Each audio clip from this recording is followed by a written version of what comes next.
Question number 1 ನೋಡಿ. Chapter current electricity. The current flowing through the filament of incandescent bulb. So this is the bulb.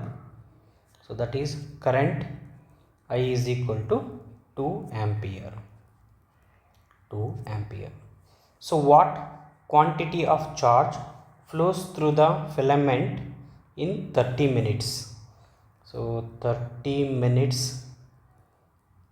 time nalli, so ಏನಾಗುತ್ತೆ, what quantity of charge. So charge is equal to question mark how many electrons passes through the filament, number of electrons ಅನ್ನು calculate ಮಾಡಬೇಕಾಗಿದೆ. ಹಾಗಾದರೆ ಪ್ರಾಬ್ಲಮ್ನಲ್ಲಿ I ಕೊಟ್ಟಿದ್ದಾನೆ, time ಕೊಟ್ಟಿದ್ದಾನೆ, ಚಾರ್ಜನ್ನು ಕಂಡುಹಿಡಿಯಬೇಕು, ಎನ್ನನ್ನು ಕಂಡುಹಿಡಿಯಬೇಕು. So ಹಾಗಾದರೆ ಈಸಿಯಾಗಿ ಪ್ರಾಬ್ಲಮನ್ನು ಸಾಲ್ವ್ ಮಾಡ್ಬೋದು. ಐ ಮತ್ತು ಟಿ ಕೊಟ್ಟರೆ ಕ್ಯೂವನ್ನು ಹೆಂಗೆ ಫೈಂಡ್ ಔಟ್ ಮಾಡಬೇಕು. So I is equal to formula ಏನಿದೆ, q divided by time. So that is q is equal to I into time. ಹಾಗಾದರೆ that is q is equal to I is 2 into current is 30 minutes. So minute is convert into what? Second. Okay, second convert ಮಾಡಿ. So we get the answer. So q is equal to how much answer? ಎಷ್ಟು ಬಂತು?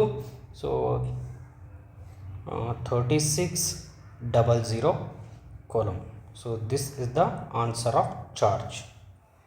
So next n ಅನ್ನು find out ಮಾಡೋದನ್ನು. So that is answer for q is equal to ಎಷ್ಟು ಬಂತು? 3600 coulomb. So ಹಾಗಾದರೆ how to find out n? q is equal to n into e. ಹಾಗಾದರೆ n is equal to q divided by e. So that is 3600 divided by E value. So what is E?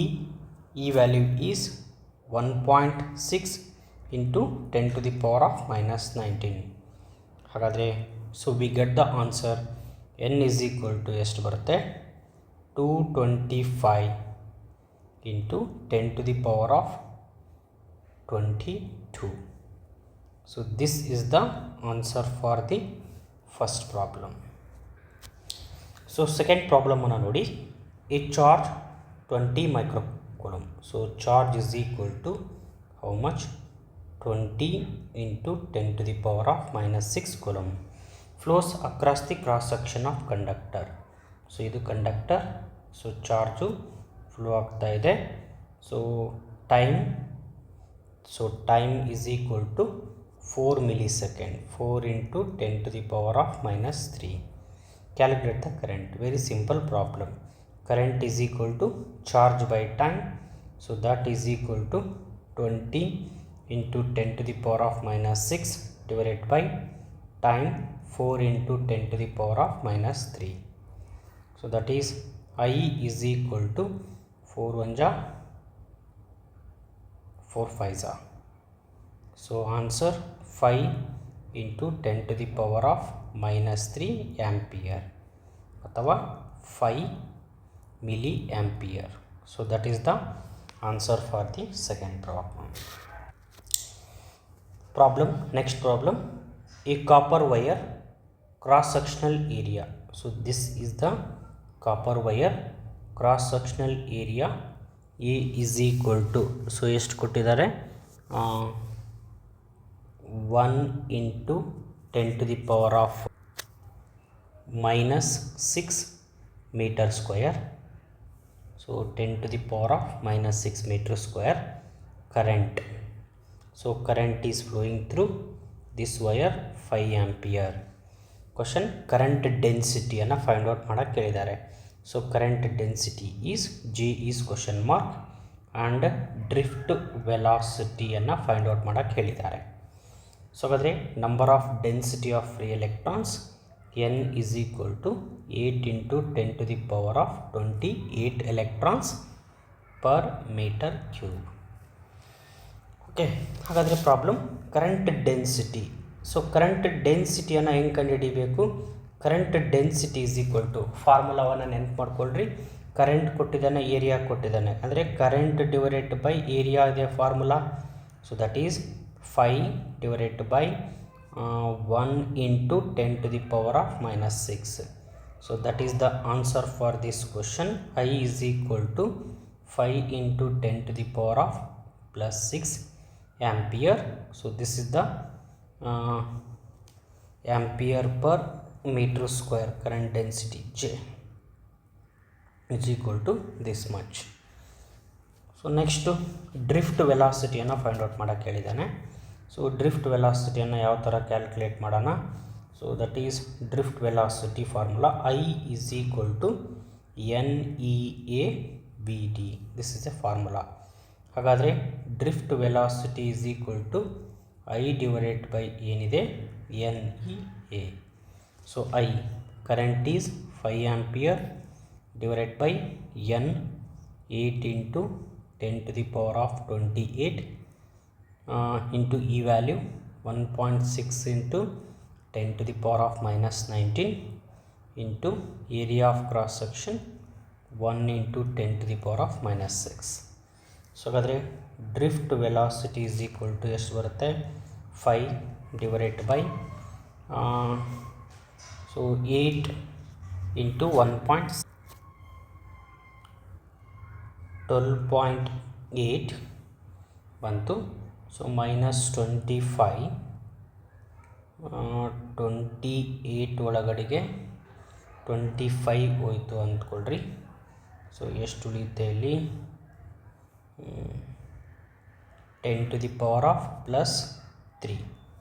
25 plus 3 28. So that is 5 divided by 12.8. So that is 0.39 into 10 to the power of minus 3 meter per second. So now that is drift velocity is equal to 3.9 into 10 to the power of minus 4 meter per second. So this is the answer for this problem. Okay, so let's move to the next problem. Find the drift velocity of electrons in copper wire. So idu copper wire. So you have to find out drift velocity. So area of cross section ಎಷ್ಟು ಕೊಟ್ಟಿದ್ದಾರೆ? 5 into 10 to the power of minus 8 meter square. If the current is flowing through the wire is equal to 1 milli 10 to the power of minus 3 ampere. So that is number of free electrons 8 into 10 to the power of 28. Okay, so easy there. That is a formula already known. I is equal to NEAVD. So ಹಾಗಾದರೆ drift velocity is equal to I divided by NEA. So ಹಾಗಾದರೆ drift velocity is equal to I 1 into 10 to the power of minus 3 divided by N 8 into 10 to the power of 28 into 1.6 into 10 to the power of minus 19 into 5 into 10 to the power of minus 8. Okay, so the answer 10 to the power of minus 3 divided by 1.6 A2. So 1.6 ಎಷ್ಟಾಗುತ್ತೆ? 64 into 10 to the power of 27 ಅಂದರೆ 1. So that is answer for this question. So drift velocity is equal to ಎಷ್ಟು ಬರುತ್ತೆ ಅಂತ ಹೇಳಿದ್ರೆ, so 1 divided by 64 0.0156 into 10 to the power of minus 4 meter per second. This is the answer for this numerical. Okay, ಹಾಗಾದರೆ next ಪ್ರಾಬ್ಲಮಿಗೆ ಹೋಗೋಣ. The number of density of free electrons. Okay, so let's see the solution for problem. The number of density of free electrons 8.5 into 10 to the power of 28. Okay, so ಹಾಗಾದರೆ conductor. So this is a conductor. So number of free electrons ಕೊಟ್ಟಿದ್ದಾನೆ. How long does an electron to take drift from one end of wire 3 meter.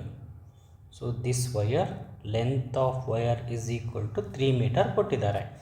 ಹಾಗಾದರೆ ಇಲ್ಲಿರ್ತಕ್ಕಂಥ electron ಒಂದು ಎಂಡಿಂದ okay so one ಎಂಡಿಂದ ಇನ್ನೊಂದು ಎಂಡಿಗೆ ಹೋಗೋದಕ್ಕೆ how long time ಎಷ್ಟು ತಗೊಂತತಿ. So ಆ ಟೈಮನ್ನು calculate ಮಾಡಿ ಈ ಎಲೆಕ್ಟ್ರಾನ್ ಇಲ್ಲಿಂದ ಇಲ್ಲಿಗೆ ಹೋಗೋದಕ್ಕೆ. ಸೊ ಹಾಗಾದರೆ ಬೇಸಿಕ್ಕಾಗಿ ಯಾವುದೇ ರೀತಿ ಪ್ರಾಬ್ಲಮ್ಸನ್ನು ಸಾಲ್ವ್ ಇಲ್ಲಿ ನೋಡಿ. ಸೊ ಹಾಗಾದರೆ velocity drift velocity is equal to displacement divided by ಏನಿದೆ ಟೈಮ್. ಹಾಗಾದರೆ ಟೈಮ್ ಈಸ್ ಈಕ್ವಲ್ ಟು ಏನು ಬರುತ್ತೆ distance divided by drift velocity. So ಇದರಲ್ಲಿ ಹಾಕಿದರೆ ಆನ್ಸರ್ ಸಿಕ್ಬಿಡುತ್ತೆ. ಓಕೆ, ಹಾಗಾದರೆ ಡ್ರಿಫ್ಟ್ ವೆಲಾಸಿಟಿಯನ್ನು ಕಂಡುಹಿಡಿತಕ್ಕಂಥ formula I is equal to N E A V D. So ಹಾಗಾದರೆ that is drift velocity is equal to I divided by N E A. So that is I. Current is equal to so ಎಷ್ಟು ಕೊಟ್ಟಿದ್ದಾರೆ current 3 ampere. So ಇಲ್ಲಿದೆ ನೋಡಿ current 3 ampere. So 3 divided by N 8.5 into 10 to the power of 28 into 1.6 into 10 to the power of minus 19 into cross section of wire. So cross section of wire ಎಷ್ಟು ಕೊಟ್ಟಿದ್ದಾರೆ 2 into 10 to the power of minus 6. 2 into 10 to the power of minus 6. So ಹಾಗಾದರೆ drift velocity is equal to so 3 divided by so ಇದನ್ನು calculate ಮಾಡಿದಾಗ ಎಷ್ಟು ಬರುತ್ತೆ 27.2 into 10 to the power of 3. So ನಾವು that is drift velocity is equal to answer ಎಷ್ಟು ಬರುತ್ತೆ ಅಂತ ಹೇಳಿದ್ರೆ so drift velocity is equal to so 3 divided by 27.2 answer 0.110 into 10 to the power of minus 3 metre per second. So ಈ ವ್ಯಾಲ್ಯೂವನ್ನು put on equation 1ಗೆ ಹಾಕಿದರೆ answer ಸಿಕ್ಬಿಡುತ್ತೆ. Okay, ಹಾಗಾದರೆ that is time is equal to length of wire 3 metre divided by 0.110 into 10 to the power of minus 3. So minus 3 ಮೇಲೆ ಹೋದರೆ plus 3 into 10 to the power of 3 divided by 0.110. So that is time is equal to answer ಎಷ್ಟು ಬರುತ್ತೆ 27.2 into 10 to the power of 3 second. So this is the answer for this problem. ಅಂದರೆ 27 into 2 into 10 to the power of 3 ಅಷ್ಟು time ತೊಗೊತದ್ದು ಇಲ್ಲಿಂದ ಇಲ್ಲಿಗೆ electron ಹೋಗೋದಕ್ಕೆ. Yes ಈಗ next problem. A wire having length. So this is a wire having length of wire 2 metre and diameter. So diameter is equal to 1 mm. ಹಾಗಾದರೆ radius 2016 ಕೇಳ್ತಕ್ಕಂಥದ್ದು 0.5 into 10 to the power of minus 3 metre. So resistivity rho is equal to 1.963 into 10 to the power of minus 6 ohm meter is connected series with the battery. So connected series with battery. So ಬ್ಯಾಟ್ರಿಗೆ connect ಮಾಡಿದ್ದಾರೆ. So that is battery E M F. That is battery E M F is equal to with battery of E M F 3 volt and internal resistance. Okay, so this is battery is here.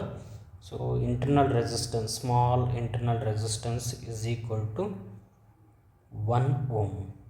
Calculate the resistance of wire. So resistance of wire ಅನ್ನು calculate ಮಾಡಬೇಕು. And also current, ಎಷ್ಟು current flow ಆಗ್ತಾ ಇದೆ ಕರೆಂಟನ್ನು ಕೂಡ calculate ಮಾಡೋಕ್ಕೆ ಹೇಳಿದ್ದಾರೆ. Okay, ಹಾಗಾದರೆ ಈ ಪ್ರಾಬ್ಲಮ್ಸನ್ನು ಹೆಂಗೆ ಸಾಲ್ವ್ ಮಾಡೋಣ ನೋಡಿ ಆರ್ ಕೊಟ್ಟಿದ್ದಾರೆ, ಲೆಂತ್ ಆಫ್ ವೈರ್ ಕೊಟ್ಟಿದ್ದಾರೆ, ರೋ ಕೊಟ್ಟಿದ್ದಾರೆ. ಆರನ್ನು ಕ್ಯಾಲ್ಕುಲೇಟ್ ಮಾಡಬೇಕಾದ್ರೆ ಸೊ ಈಸಿಯಾಗಿ ಒಂದು ಫಾರ್ಮುಲಾ ಇದೆ, rho into L divided by A. So this is the formula. ಹಾಗಾದರೆ rho 1.963 into 10⁻⁻6, length of wire 2 metre divided by area of cross section. Area of cross section ಏನಿರ್ತೈತಿ, pi R square. ವೈರಿಂದು area, so pi value is 3.142 into radius of wire ಎಷ್ಟಿದೆ 0.5 into 10⁻⁻ ಎಷ್ಟಿದೆ -3, that is whole square. Okay, so ಈಗ ಒಂದೊಂದನ್ನು calculate ಮಾಡಿರಿ. R is equal to 1.963 into 2. So ಎಷ್ಟು ಬಂತು, 3.926 into 10⁻⁻6. So divided by, so 0.5 into 0.5. Okay, 0.5 into 0.5 into 3.142. So that is the answer is 0.7855 into 10⁻⁻ ಎಷ್ಟಾಗುತ್ತೆ -6. So ಹಾಗಾದರೆ +6 -6 ಏನಾಯ್ತು, ಇಲ್ಲಿ ಮೈನಸ್ಸು ಪ್ಲಸ್ ಹೋಗುತ್ತೆ, cancel. So that is 3.926. So 3.926 divided by 0.7855 ಮಾಡಿದರೆ we get answer 4.99 ohm. So 4.99 ohm, that is approximately resistance of wire is equal to 5 ohm. So this is answer for this problem. ಹಾಗಾದರೆ ಈಗ ಕರೆಂಟನ್ನು ಕಂಡುಹಿಡಿಯಬೇಕು. So ಹಾಗಾದರೆ ಕರೆಂಟನ್ನು ಕಂಡುಹಿಡಿಯಬೇಕಾದ್ರೆ so ಇಲ್ಲಿ formula ಇದೆ, current is equal to E M F divided by ಏನಿದೆ R plus R. So that is E M F is how much, 3 volt. So 3 divided by capital R 4.99 plus small R value, small R resistance. This is a small resistance value 1 ohm. 1. So that is equal to answer ಎಷ್ಟು ಬರುತ್ತೆ, 3 divided by 5.99. So 3 divided by 5.99 we get answer 0.5 ampere. So that is current is equal to answer ಎಷ್ಟು ಬಂತು 0.5 ampere. So this is the answer for the 9th problem. A storage battery. Okay, storage battery of car has EMF. So EMF is equal to ಎಷ್ಟು ಕೊಟ್ಟಿದ್ದಾರೆ 12 volt. ಆಯಿತಾ. If the internal resistance 0.4 ohm ಇದೆ. What is the maximum current, I maximum current. So maximum current that can be drawn from the battery. So maximum current ಎಷ್ಟು ಹೋಗ್ತದೆ ಅಂತ ಕೇಳಿದ್ದಾರೆ. ಹಾಗಾದರೆ maximum ಕರೆಂಟನ್ನು ಫೈಂಡ್ ಔಟ್ ಮಾಡಬೇಕೀಗ. ಸೊ ಹಾಗಾದರೆ ಮ್ಯಾಕ್ಸಿಮಮ್ ಕರೆಂಟನ್ನು ಫೈಂಡ್ ಔಟ್ ಮಾಡಬೇಕಾದ್ರೆ so that is external resistance, that is external resistance is equal to 0. Why? Because ನೋಡಿ ಏನಾಗುತ್ತೆ ಅಂತೇಳಿದ್ರೆ ಕರೆಂಟು ಏನಂತ ಹೇಳಿದ್ದಾನೆ ಅವನು, ಮ್ಯಾಕ್ಸಿಮಮ್ ಆಗಿರಬೇಕು. ಸೊ ಕರೆಂಟು ಮ್ಯಾಕ್ಸಿಮಮ್ ಆಗಿರಬೇಕಪ್ಪ ಅಂತೇಳಿದರೆ opposition, so opposition offered, so opposition offered is equal to ಏನಾಗಿರಬೇಕು 0. ಹಾಗಾಗಿ ಎಕ್ಸ್ಟರ್ನಲ್ ರೆಸಿಸ್ಟೆನ್ಸ್ 0. ಎಕ್ಸ್ಟರ್ನಲ್ ರೆಸಿಸ್ಟೆನ್ಸ್ 0 ಅಂದರೆ E M F by using Ohm's law. So Ohm's ಲಾನ ಯೂಸ್ ಮಾಡ್ಕೊಂಡ್ಬಿಡ್ರಿ ಈಸಿಯಾಗಿ. ದಟ್ ಈಸ್ ಓಮ್ಸ್ ಲಾ ಪ್ರಕಾರ ಏನಾಗುತ್ತೆ, Ohm's law that is V is equal to I into R. That is E M F is equal to I max into small R. So ಹಾಗಾದರೆ I max is equal to EMF divided by R. So that is EMF is 12, R is 0.4. So ಹಾಗಾದರೆ 12 divided by 0.4 we get answer 30 ampere. ಹಾಗಾದರೆ I is equal to answer ಎಷ್ಟು ಬಂತು 30 ampere. So this is the solution.